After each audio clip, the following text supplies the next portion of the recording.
여러분, 오늘은 예수님이 제자들에게 자신의 사역을 이제 마치면, 내가 내 사역, 나에게 주어진 사명을 마치면 하나님 아버지에게 돌아갈 것이라는 그런 말씀을 하십니다.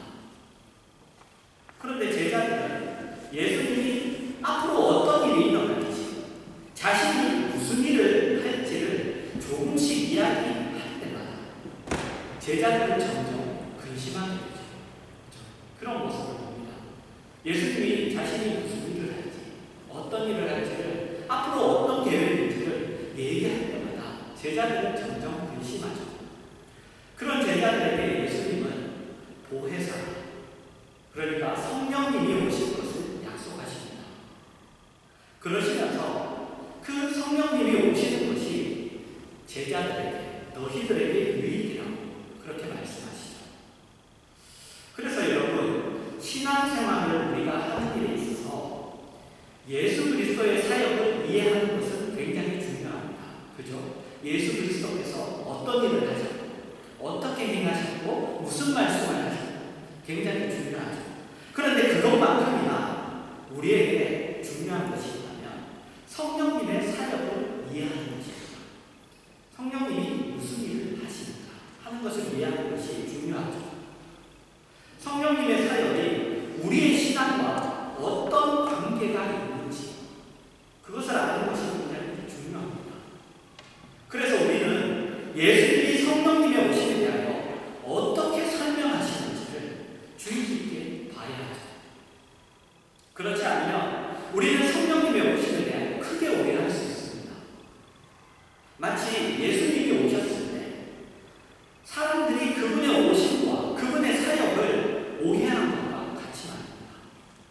그 오해는 그들에게 가장 중요한 근거가 되었었고, 그래서 그 다음에 그들이 하는 모든 판단과 분별에 영향을 주었죠.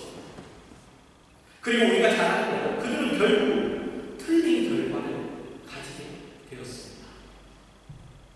여러분, 이 일은 지금도 우리의 신앙생활에서 일어나고 있고 우리를 어렵게 하고 있습니다. 그래서 우리가 오늘 본문을 근거로 하여 성령님의 오심에 대하여 살펴보는 그 시간을 가져보려고 합니다. 여러분, 성령님은 예수님의 떠나심으로 말미암아 오십니다. 즉, 성령님이 여러분 우리와 이 땅에 함께 하시고 계신다는 것은 곧 예수님이 이 땅에 계시지 않는다는 증거입니다. 예수님이 가시지 않으시면, 예수님이 하나님에게로 가시지 않으시면 성령님이 오실 수 없었습니다. 이것을 예수님은 끊임없이 말씀하십니다. 요한복음 14장 16절입니다. 내가 아버지께 구하겠으니 그가 또 다른 보혜사를 너희에게 주사 영원토록 너희와 함께 있게 하리니. 사도행전 2장 33절입니다.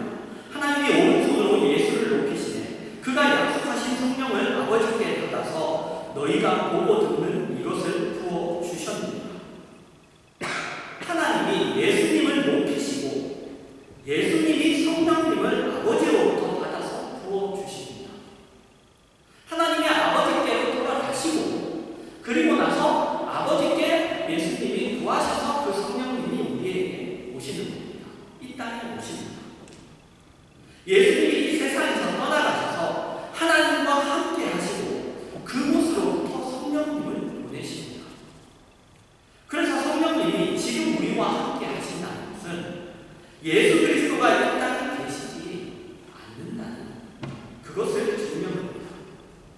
그리고 예수님이 하나님 아버지에게 돌아가신 후에 오신 그 성령님이 어떤 사역을 하시느냐 하면 죄에 대하여, 의에 대하여, 심판에 대하여 세상을 책망하시는 사역을 하십니다.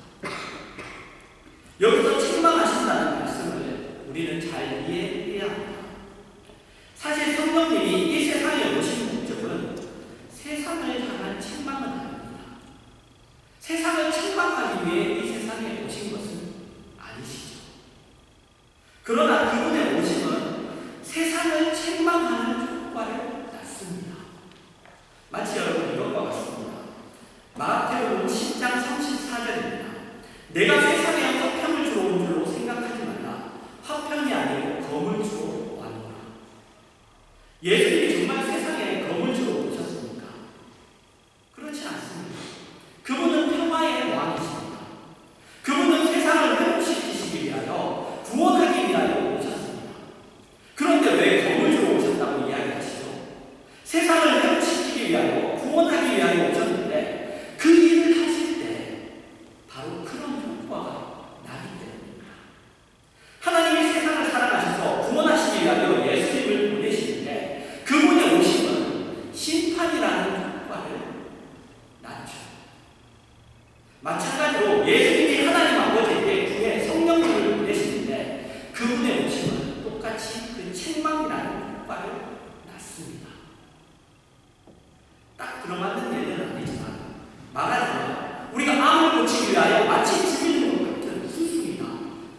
그 전에 만들어진 모든 관계가 무너지고 새롭게 되는 거죠. 불화가 생기게 됩니다. 죄로 인하여 비틀어진 관계가 새롭게 되기 위하여 무너지는 그런 일들이 생기죠. 예수님이 그렇게 하기 위하여 오신 것이 아니라고 예수님이 오시자 그런 일들이 생기는 것입니다. 성령님이 책망하러 오셨다는 것은 바로 그런 의미입니다. 성령님이 오셔서 무엇에 대하여 세상을 책망하시느냐? 그러면 죄와 의와 심판에 대하여 책망하십니다. 오늘 본문 9절입니다. 죄에 대하여 하면 그들이 나를 믿지 아니하니 예수 그리스도를 믿지 않았습니다. 그분을 십자가에 못 박았습니다. 그분이 이 땅에서 그래서 쫓겨나셨죠. 그죠? 이 땅에서 받아들이지 못하고 이 땅에서 추방당하시거나 징대했습니다. 여러분, 몰라서 우리는 그랬다고 얘기할 수 있습니다. 모르니까. 그죠? 우리 많은 것들을 사실 몰라서 그랬다고 얘기하죠. 그죠? 몰라서 그랬다. 그리고 우리가 성경에 있는 인물들이나 아니면 우리 자신을 바라볼 때도 몰라서 내가 몰라서 내가. 그러나 그것은 여러분 이유가 되지 못합니다. 이유가 되지 못해요. 몰라요. 세상의 일들은 몰라서 그랬다고 하는 것이 어떤 하나의 크게 말할 수 있을지 모르지만 하나님을 향한 아니면 하나님의 일 아니면 하나님과 관계된 이런 일들에 대해서는 그것은 이유가 되지 못해요. 왜냐하면 고린도전서 2장 8절입니다.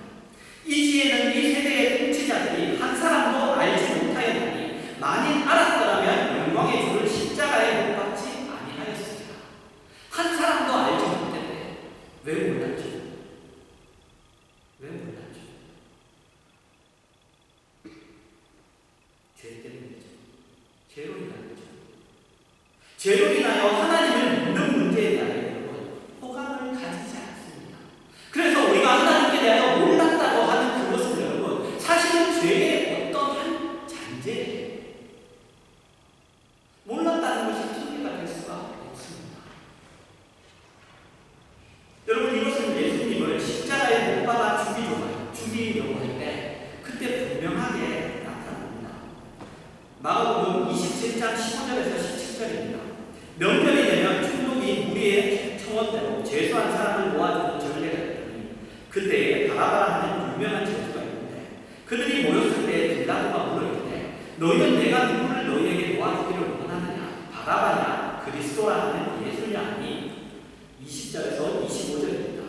대제사장들과 장로들이 무리를 권하여 바라바를 달라 하였고 예수를 죽이자 하게 하였더니 총독이 대답하여 이르되 둘 중에 누구를 너희에게 모아주기를 원하느냐? 이르되 바라바로 빌라도가 이르되 그러면 그리스도라 하는 예수를 내가 어떻게 하냐? 그들이 다 이르되 십자가에 못 박혀야 하겠나이다. 빌라도가 이르되 어쩌느냐? 무슨 악한 일을 하였느냐? 그들이 더욱 소리질러 이르되 십자가에 못 박혀야 하겠나이다 하는지라. 빌라도가 아무 성과도 없이 도리어 밀란이 나는 것을 보고 물을 가져다가 무리 앞에서 손을 씻으며 이르되 이 사람의 피에 대하여 나는 무죄하니 너희가 당하라. 백성이 다 대답하여 이르되 그 피를 우리와 우리 자손에게 돌릴지어다 하거든. 그죠? 본인들에게 그런 죄가 없다. 예수 그리스도의 죄가 없다. 그런데도 불구하고 그분을 죽여요. 그리고 설사 그것이 잘못되었다 하지만 그 피를 나와 내 후손이 감당하겠습니다. 그렇게 말하죠. 여러분, 그래서 성령님이 이 땅에 계시는 것을 우리가 확인할 때마다 우리는 우리가 예수 그리스도를 못 받은 자입니다. 그리고 본질상 진노의 자라는 것을 우리는 인식해야 합니다. 성령님이 나와 함께 하시고 성령님이 나에게 이 세상에 어떤 일을 일으키실 때마다 우리는 그것을 확인해야 되는 것이죠.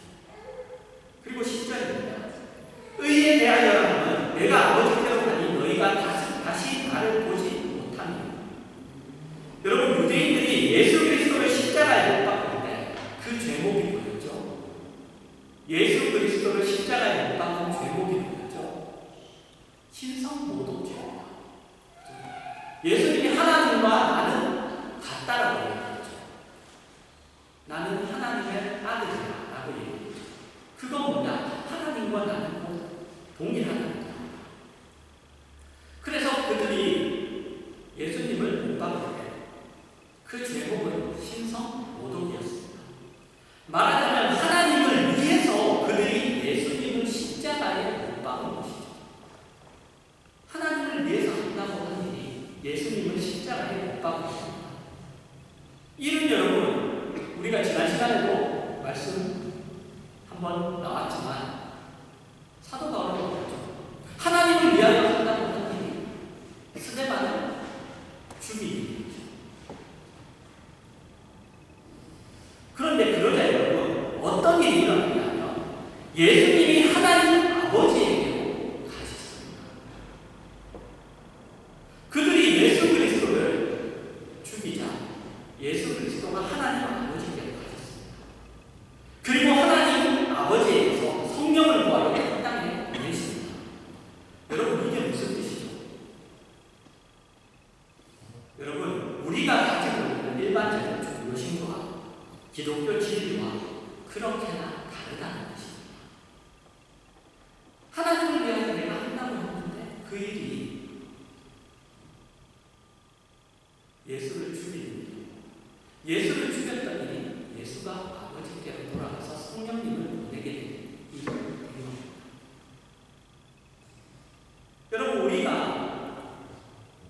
일반적으로 가지고 있는 종교심에서 생각하는 것과 그래서 무언가를 해가는 것과 여러분, 기독교 신앙이 진리가 이야기하는 것과는 그렇게나 다릅니다. 그래서 여러분, 신앙생활이 어렵죠. 옳은 것이 꼭 옳은 것이 아니에요. 틀린 것이 꼭 틀린 것이 아니에요. 신앙생활이 굉장히 어렵습니다. 여러분, 우리는 이렇습니다. 하나님을 우리가 믿기 전에는 그렇게 나는 안 믿겠다고. 그래서 굉장히 골치 아프게 하죠. 누구를? 하나님을 골치 아프게 하죠. 그런데 믿고 나면 이렇게 저렇게 하는 것이 잘하는 것이라고 하면 또 골치 아프게 합니다.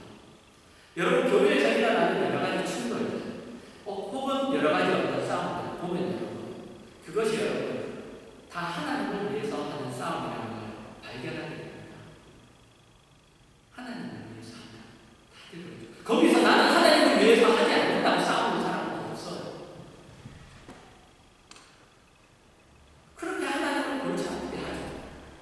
그 다음에 이것도 저것도 그저 멀찍이 이렇게 물러나서 그냥 가만히 앉게 돼요.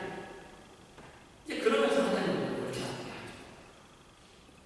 여러분, 우리는 절대로 우리가 진리를 잘 이해하고 잘 알 거라고 그렇게 생각해서는 안 됩니다.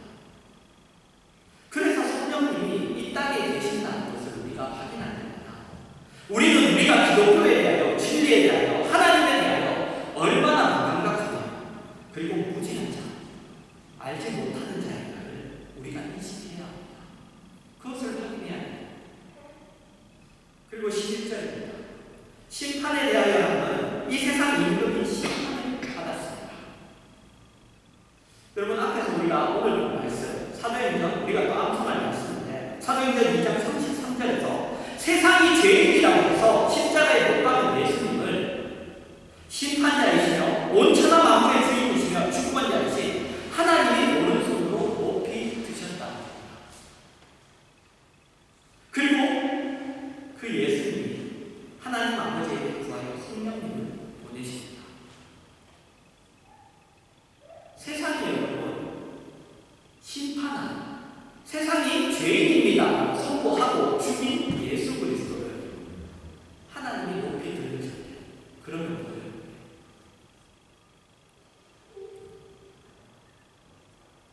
죄인입니까? 아니죠. 죄인도 아니시고 하나님이 그분을, 예수 그리스도를 높이 평가하셨답니다. 이 땅에서의 어떤 분들은 그거니까 뭐 예를 들면 이런 거죠.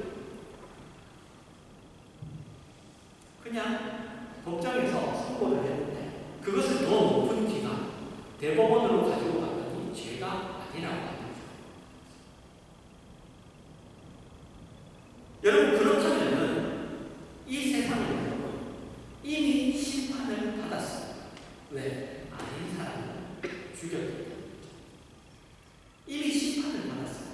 성령님이 오신 것으로 세상이 이미 틀렸다는 것과 세상에게 이제 남은 것은 이미 이 선고된 심판이 집행되는 것밖에 없다는 것입니다.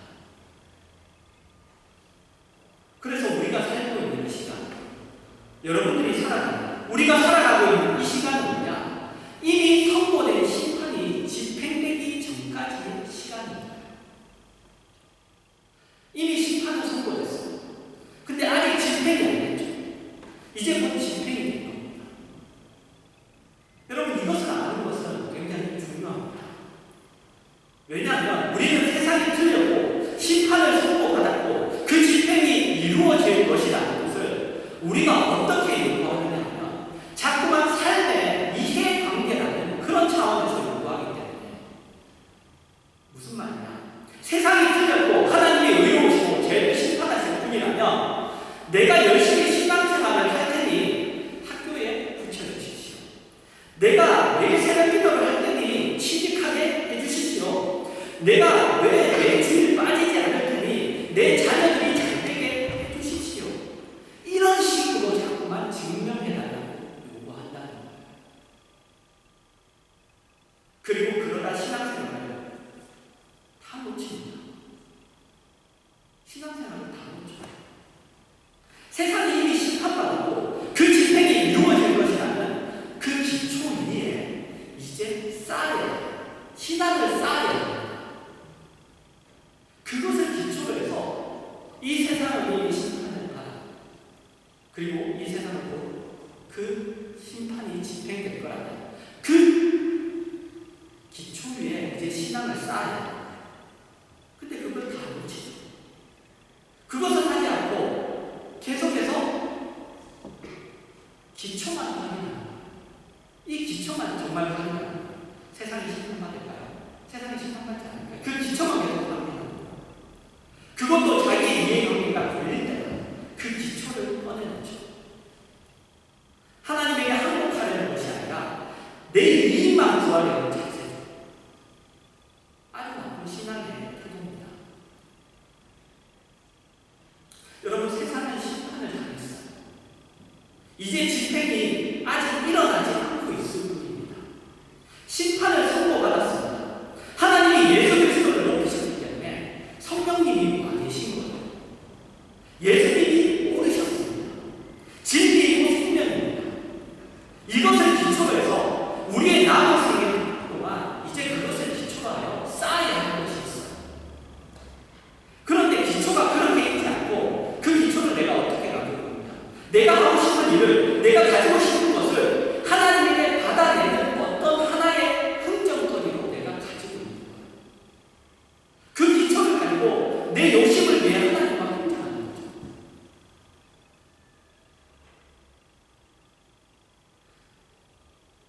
하나님, 세상이 망할 거라면 내가 하나님의 자녀라면 왜 이렇게 안 해주시냐? 왜 이렇게 안 해줘? 이런 흥정거리로만 사용하는 거예요. 여러분의 신앙을 여러분 점검해 보시기를 바랍니다. 예수님이 언젠가 이 세상이 끝날 거를 이렇게 말씀하십니다. 마태복음 24장 3절에서 8절에 예수께서 강납산에 앉으셨을 때 제자들이 조용히 와서 이르되 우리에게 이르소서 어느 때에 이런 일이 있겠사오며 또 주의 임하심과 세상 끝에는 무슨 징조가 있사옵니까? 예수께서 대답하여 이르시되 너희가 사람의 미혹을 받지 않도록 주의하라. 많은 사람이 내 이름으로 와서 이르되 나는 그리스도라 하여 많은 사람을 미혹하리라. 난리와 소문을 듣겠으나 너희는 상과 두려워하지 말라. 이런 일이 있어야 해. 아직 끝은 아니냐. 민족이 민족을 나라가 나라를 대적하여 일어나고 곳곳에 기름과 치질이 있으니 이 모든 것은 재난의 시작입니다. 여러분, 예수님이 나라와 나라가 싸우고 민족과 민족이 싸우고 곳곳에 기름과 치질이 일어나면 그것이 세상의 끝의 시작이라고 말씀하십니다. 그런데 여러분 생각해 보세요. 이런 일들은 역사에 늘 있었던 일이에요. 늘 있었던 일이에요. 민족과 민족 누구를 싸워? 나라와 나라와 싸워. 늘 재난이 있어. 기근이 있어. 늘 있었던 일입니다. 그렇다는 것은 뭐냐? 예수님이 하신 이 말씀이 세상이 언제인가? 너희들이 이것을 보면, 이런 일들이 일어나는 것을 보면, 아, 세상의 끝날의 시작이구나. 그것을 말씀하시기 위해서 하신 말씀이 아니라 세상의 끝이 언제인지를 설명하시는 것이 아니라 우리가 살고 있는 이 땅이 영원한 것이 아니라는 것을 말씀하시는 것이죠. 그것을 설명하시는 것입니다. 만일 여러분이 생각해보세요. 여러분이 사는 집이 여러분 하루에 2번씩 흔들린다고 생각해보세요. 하루에 2번씩 흔들리는 거예요. 그러면 여러분은 언제쯤 이사 가시겠습니까? 오늘도 2번 흔들리고 내일도 2번 흔들려요. 매일같이 여러분이 흔들립니다. 그러면 여러분 언제쯤 이사 가시겠어요? 여러분 나라와 나라들이 계속 싸우고 민족과 민족들이 서로 싸웁니다. 지진이 일어나고 기근이 발생해요. 이것들은 여러분 여기가 영원히 있을 만한 것이 아니라는 것을 나타내는 증거들입니다. 영원한 것이 아니에요. 마찬가지로 성령님이 이 땅에 계신 것은 바로 동일한 그런 증거예요. 그런 증거랍니다. 여러분 예수님이 하나님 아버지에게 돌아가시고 성령님이 오셨습니다. 그분이 우리와 함께 하시고 계시죠. 그분이 죄와 의와 심판에 대하여 책망하십니다. 이제 우리가 이것을 기초로 하여 무엇을 쌓아야 한다는 것을 우리가 확인한다면, 아, 성령님이 우리와 함께 하신다는 것을 기초로 하여서, 그래서 그분이 의와 죄와 심판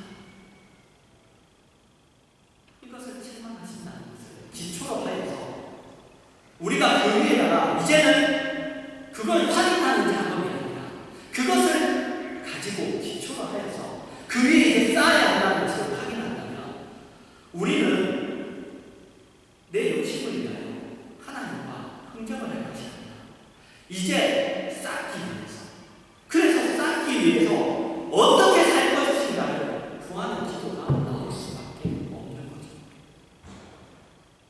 여러분 그렇지 않습니까? 하나님 저는 어리석고 게으릅니다.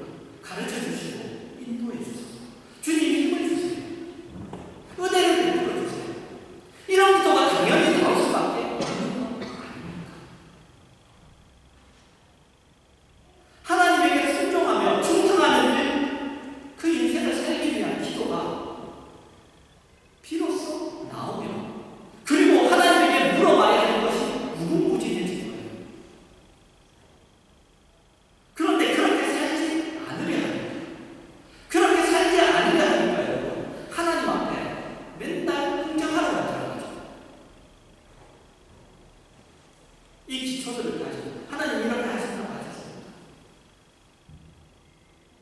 그것이 하나님 앞에 내가 원하는 것을 받아내는 그런 하나의 어떤 흥정거리로밖에 사용은 안 되는 거예요. 여러분 돌이키십시오. 스스로 얼마나 많은 시간을 그렇게 허비했는가를 돌아보세요. 여러분 방탕하다는 것, 성령 내용은 허비하고 낭비하는 것을 방탕하다는 겁니다. 성경의 모든 방탕하는 내용은 다 낭비하는 거예요. 헛되게 써버리는 것들, 그거 다 방탕하다.